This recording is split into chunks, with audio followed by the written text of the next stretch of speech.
I've been thinking a lot about today. I've been thinking a lot about how I can add as much value as I can, how I can meet you where you're at, how I can serve you the best possible way. Has anyone here heard of a guy by the name of Simon Sinek? He wrote the book called Start With Why. Yeah, his TED Talk, top 10 most watched ever TED Talks. Awesome guy. He created what he likes to call the golden circle. This is my version of the golden circle. And it's this: what, how, and why.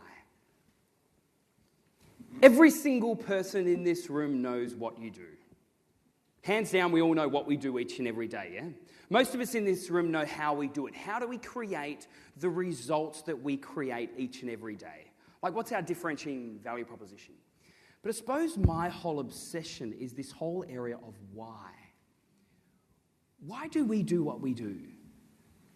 Like, why do we wake up of a morning each and every day? What is our cause? What is our belief? And why should anyone care? You know, most people think that our why is to create profits or earn money, but money is a result. But there's no cause or meaning tied to that. So why do we do what we do? Like, why do we wake up of a morning each and every day? So I'm going to take you on a bit of a journey of discovery in your own why. And I'm going to do this through one particular way, and it's through the power of story. Now, I believe the greatest communicators in the entire planet are master storytellers.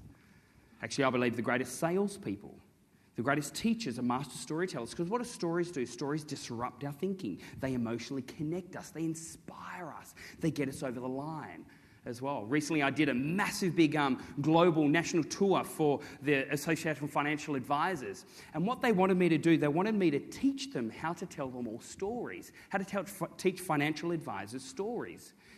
Because stories emotionally connect us and they get us across the line as well. So today I'm going to spend a lot of my conversation just telling you lots of stories. Now, these stories will make you laugh. Some of these stories will even get you emotionally connected. But I'm hoping that by the end of today's conversation, you're going to be inspired to take action in your own life. You're going to be inspired towards your why. And yes, I'll also give you a great system that has really helped me. Now, as you saw there in that first slide, my talk today is all about being asleep at the wheel. Now, this is a brand new conversation I've recently created. Normally, and a lot of my IP has recently been around bouncing forward. You know how we've all heard of this terminology, bounce back. Look how we're bouncing back from the global financial crisis, how we're bouncing back from natural disasters. A lot of my content and my IP has been all around bouncing forward. And my latest book reached a top 3 international bestseller, given in the hands of Bill Clinton, the Dalai Lama. It's been a huge part of my life to teach people, organisations and individual people, how can they bounce forward. So this is a brand new keynote all around what do we need to do to be awake at the wheel rather than asleep at the wheel. Because the metaphor is this: I had a major car accident. The police said it was a 206-kilometre head-on collision with a semi-trailer truck. And it was my fault. I fell asleep at the wheel. I veered over the other side of the road and had a 206-kilometre head-on collision with a semi-trailer truck.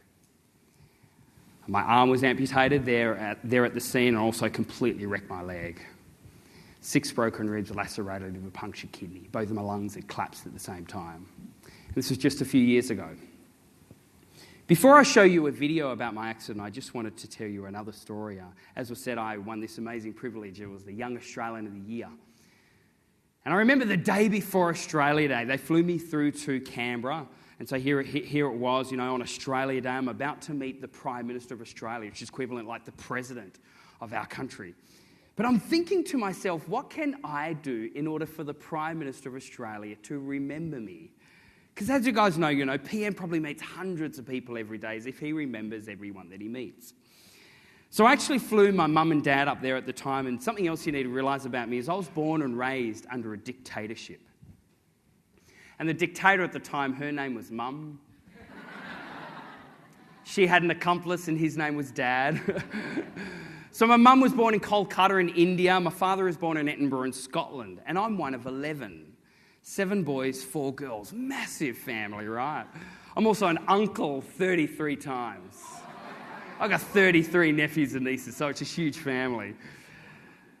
So I flew my mum and dad up there to Canberra to come and meet the Prime Minister of Australia, but at the time I had one of my other bionic arms on. Actually, get this, I've got 8 arms all up. How many do you have?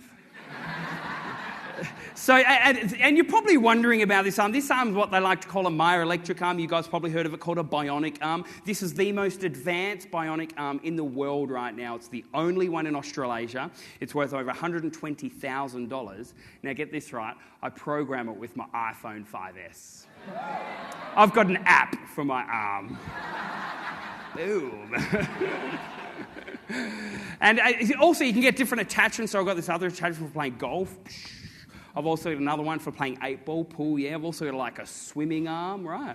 So it's like a little flipper, fits on the end of my stump. So I just started up, put it behind me. No, I don't really. Actually, get this. Did you know that very soon the Paralympians will overtake the able-bodied Olympians? Do you know why? One thing we can do which you guys can't. One thing I can do which you can't. I can upgrade. Yeah. Seriously. The way and the way the technology is moving with bionics is phenomenal. There's a guy out there, he's got no legs at all, 2 prosthetic legs, running a 100-metre sprint under 10 seconds flat. I mean, he killed his wife, but that's a whole other story.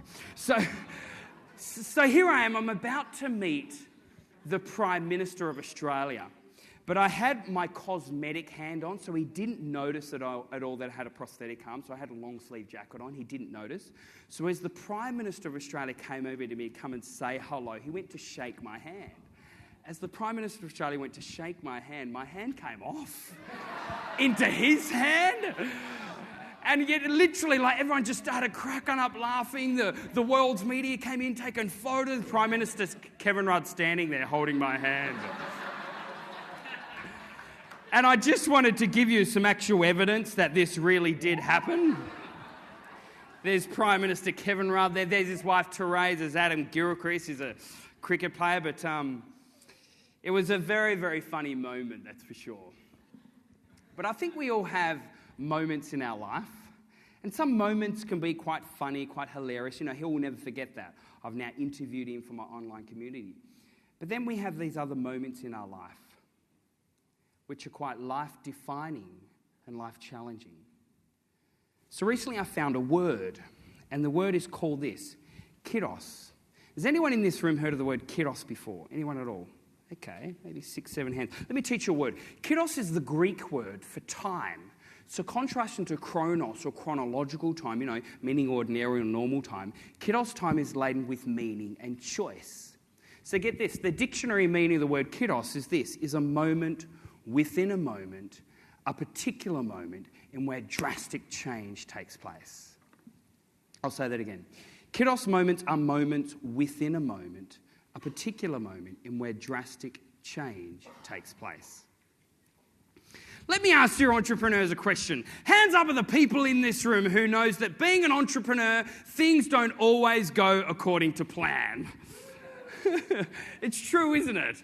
We can plan to go in one direction, but life situations, life circumstances will take us in a complete different direction. And so my kiddos moment was my car accident. It was when I was asleep at the wheel. Now, before my accident, I was very motivated, very passionate, and I was doing a lot of things. I've been classically trained as a singer, been playing the guitar ever since I was 7 years old, had a great job with the federal government as a youth futurist. But in a way, I lacked why, destiny, purpose. I was asleep in my own life. So right now, I'm just going to show you just a very quick 2-3 minute video and sort of show you guys a little bit about what happened in my life. And this was just a few years ago. So can we kill the lights, please?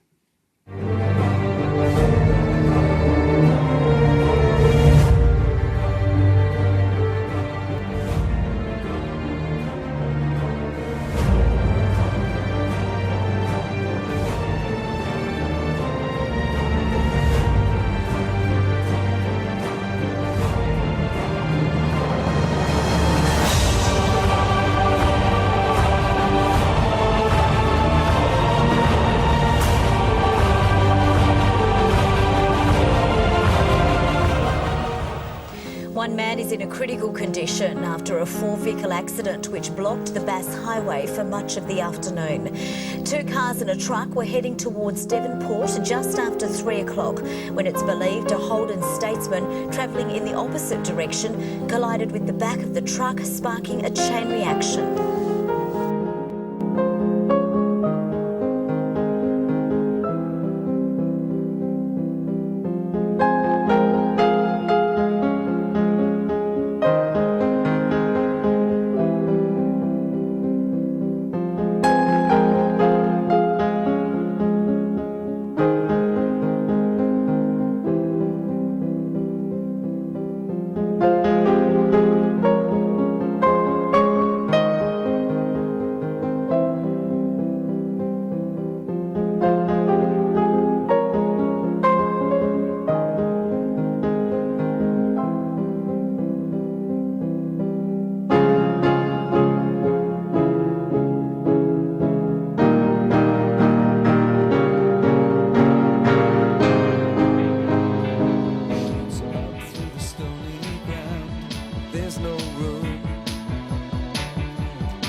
Sorry, I had to really quickly run out there for a second. I had to go to the second-hand shop.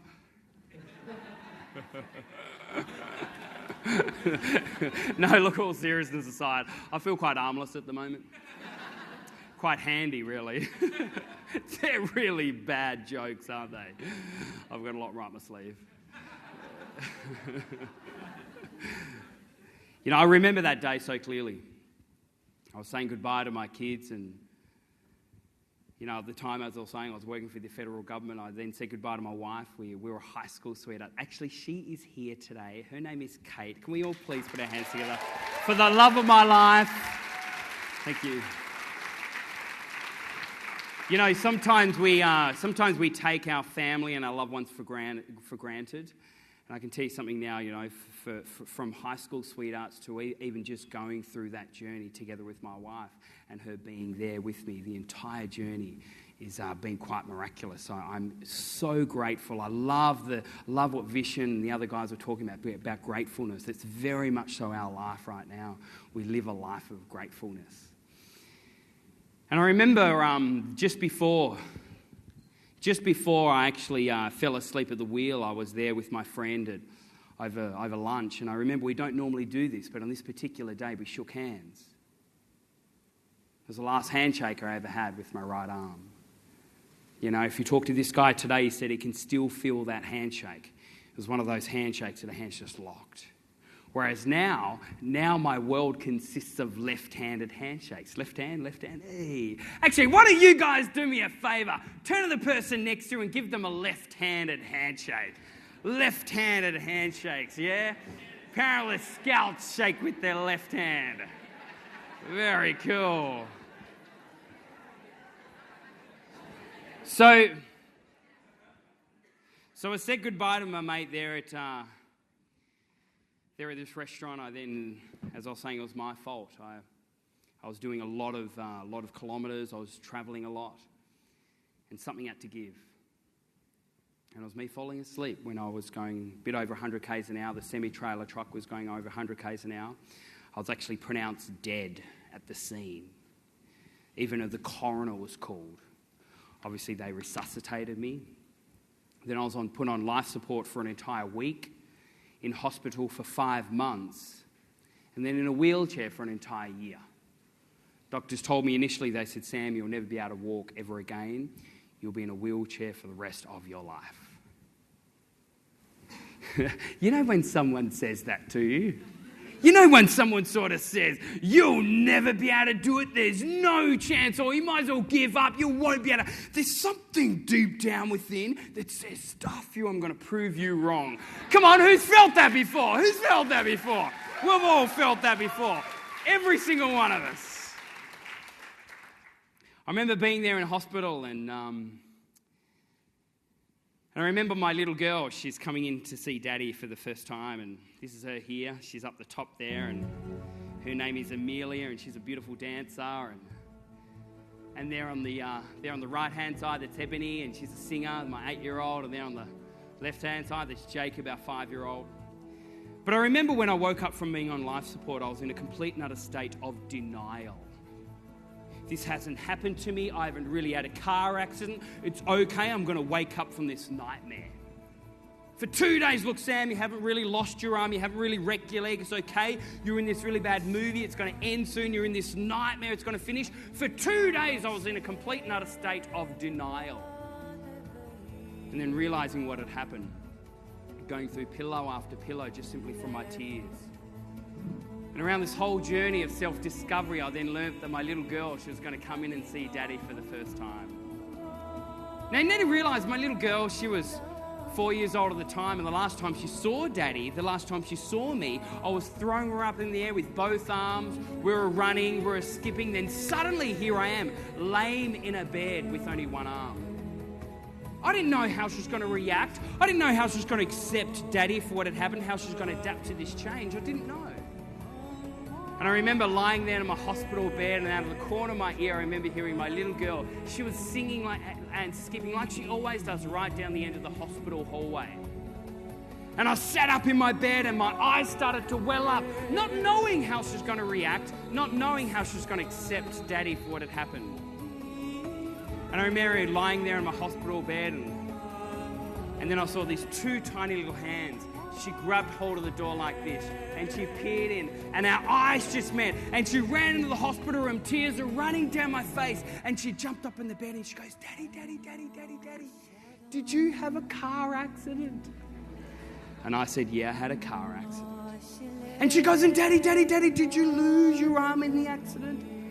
And I said, yeah, I lost it, I lost my arm. And she goes, and Daddy, Daddy, the doctors, they couldn't find it anywhere. She literally thought they just had to find Mum. Sticky tape fixes everything, Daddy. You know, we can learn so much from young people. We can learn so much from little ones.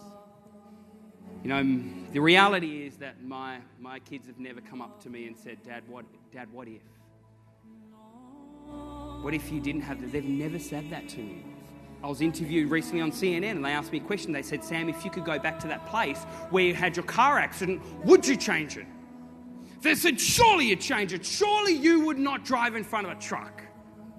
You know what I said to him? No, I wouldn't change it.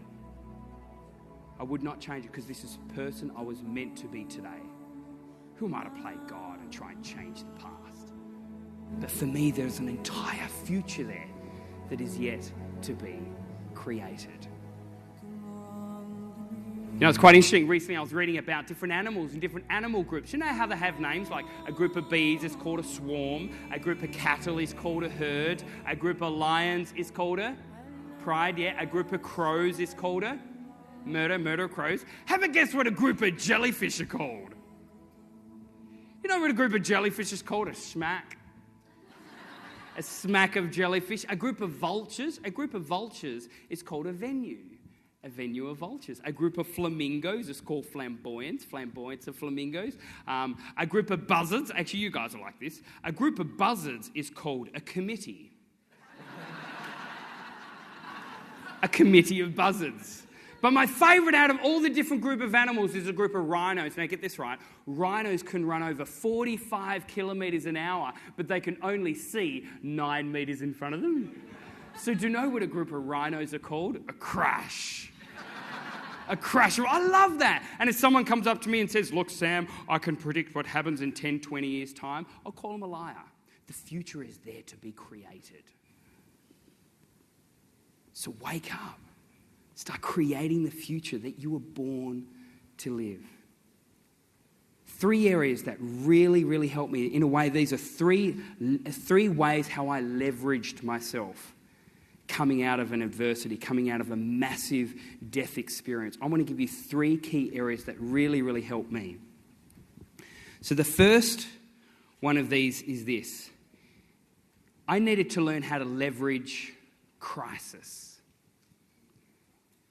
You know, there's a massive big corporate buzzword out there which is actually called adversarial growth, which means through our most toughest of adversities can ignite some of the greatest of growth periods in our life. Chinese have a 2-syllabus word for the word crisis. It's danger and crucial point, or danger and opportunity. Crisis equals opportunity. Let me ask you a question. What's the fastest growing company in the history of time? Let's say to reach 5 billion. Fastest growing company ever. Come on, we should know this. Apple, no. Sorry? Facebook, no. Yes, you are right. Groupon. Groupon, within a year and a half of being founded, Google offered them $5.3 billion. Within 18 months. And get this, they started in the middle of the biggest financial recession of our day, 2007, 2008. If you study the blue chip Fortune 500 companies, over 60% of them started in a financial recession. You know what I tell people that have actually got a frustration or a problem or an issue or something that's really annoying them? I tell them to turn that into a crisis.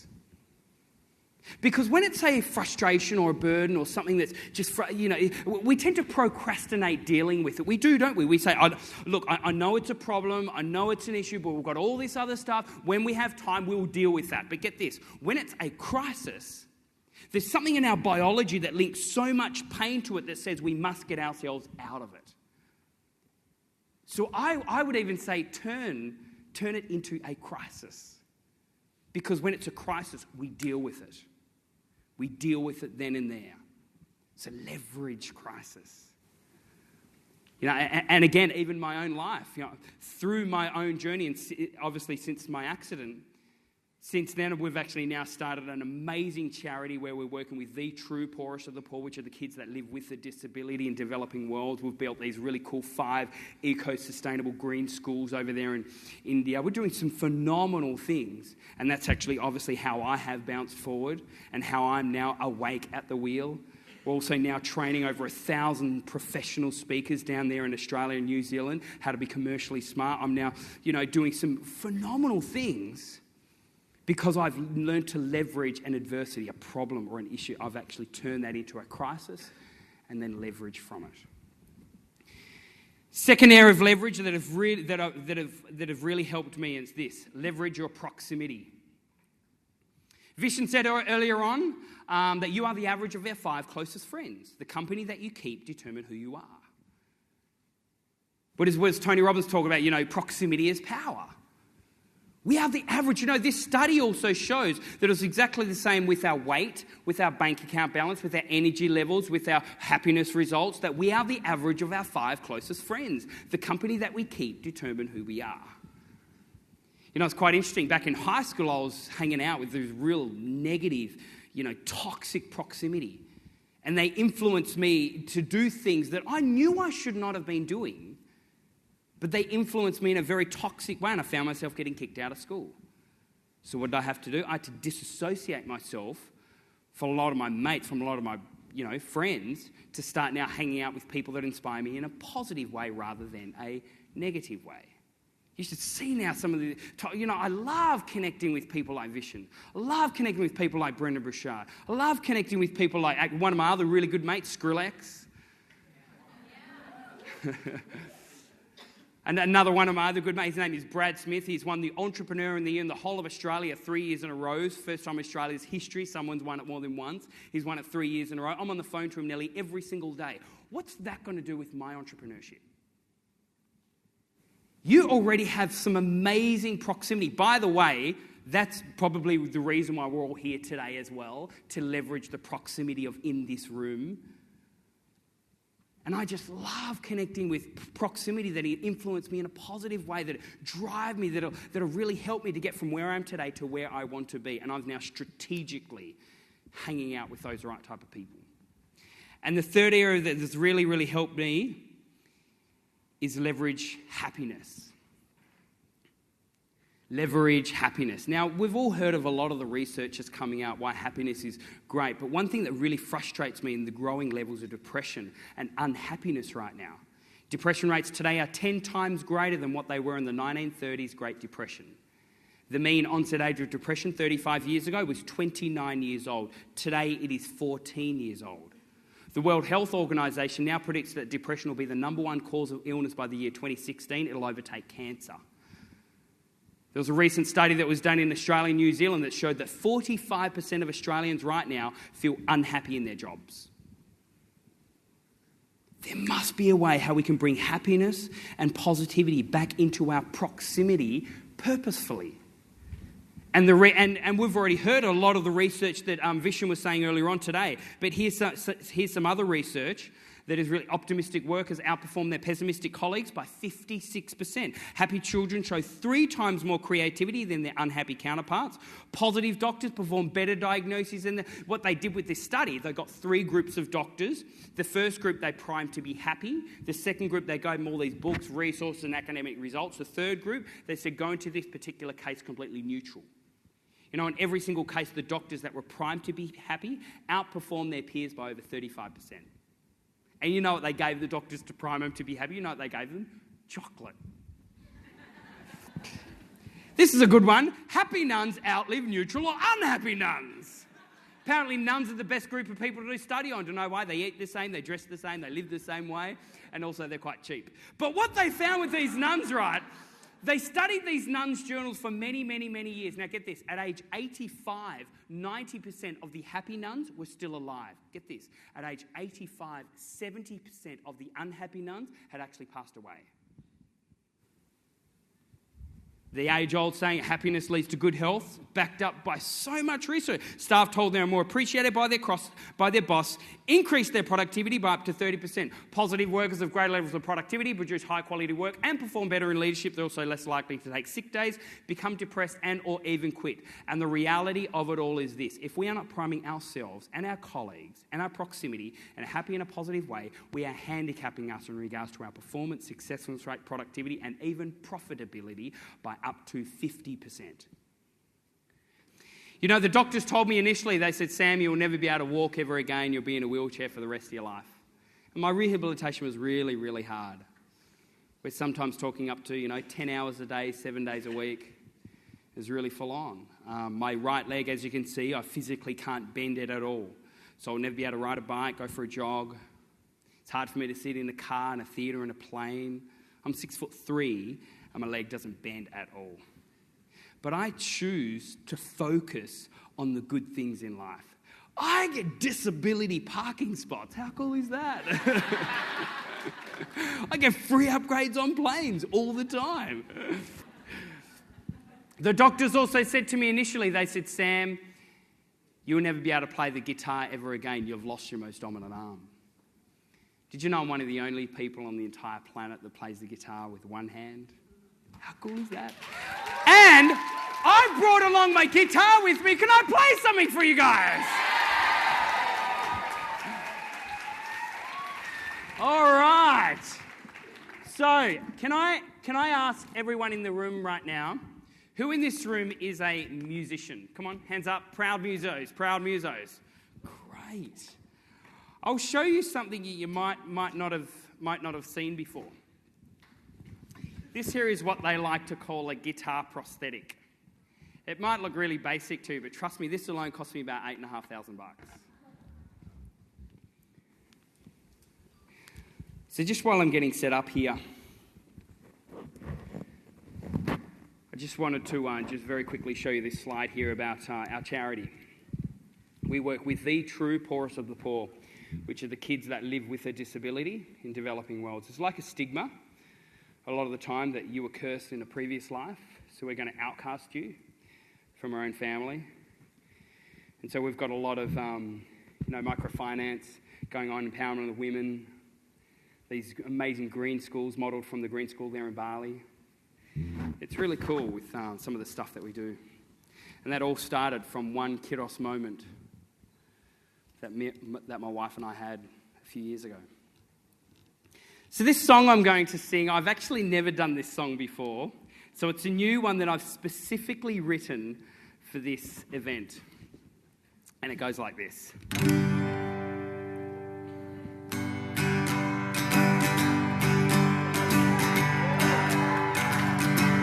I am awesome. I am awesome. Every day of my life I am awesome. When I focus on being thankful and ensure that I am grateful, I am awesome. Oh, I am awesome. I'll sing it once more. I am awesome. I am awesome. Every day of my life I am awesome. When I focus on being grateful and ensure that I am thankful, I am awesome. Oh, I am awesome. Thank you very much.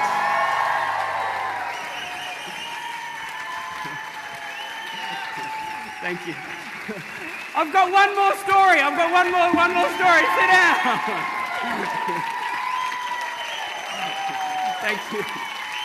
Thank you very much. Can I just share? Thank you very much. Please grab a seat. Thank you. This here is my younger brother, and he's the youngest in our family of 11. And his name is David. Everyone say hi, Dave. Hi. And he's my best mate in the world. You know, we hang out all the time. And as I was saying, he's the youngest of a family of 11. Have you guys noticed the youngest in the family is always the most loved? So true. You know it's true. So imagine a family of 11. So he's my best mate in the world. You know, we hang out all the time. But just recently he was diagnosed with cancer. 19 years old. And it's really sad me seeing my younger brother go through chemo, radiation, lose all his hair, everything like that. But I suppose the good news was I was the same blood match as him. So I donated my own bone marrow to my brother. And we're all believing, Dave, mate, you're going to get through this. You're going to be fine. No problems at all. He just recently passed away. He died. And it was really sad me saying goodbye to my best mate and my younger brother. But sometimes things don't go according to plan. We can plan to go in one direction, but life situations, life circumstances will take us in a complete different direction. And yes, there is a time for trauma. Yes, there's a time for sadness. Yes, there's a time for grieving. But there's also a time for us to pick ourselves up and just move forward. So I wanted to ask you a question. What was your Kairos moment? What was that moment within a moment that had drastic change in your life? And tell me something. Are you asleep at the wheel? Or are you actually awake? So at the count of 3, can I please get every single person in this room one more time? Can I please get you to stand up? What I'm going to get you to do right now, you probably already know what I'm going to do, but I'm going to ask you to sing along with me. So I'm creating a moment in your life. A Kairos moment, if you will. Because I was born and raised in Tasmania, right? Down in Australia. I now live in Sydney. But how often does a one-armed Indian Tasmanian Scotsman play the guitar with one arm and ask you to sing along with him?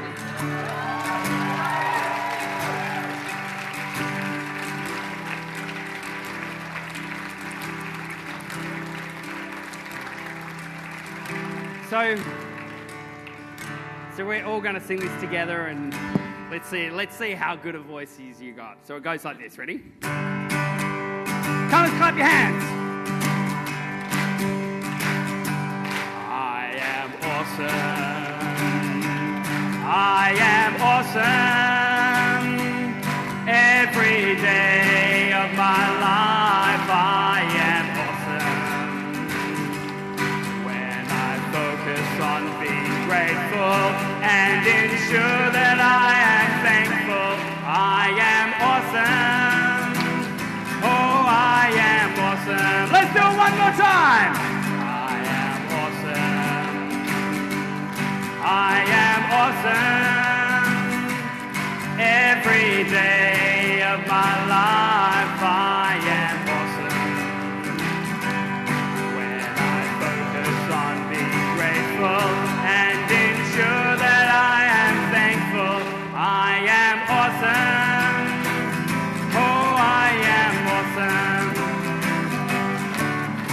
Thank you very much, guys. Thank you very much. Thanks for tuning in. Thank you.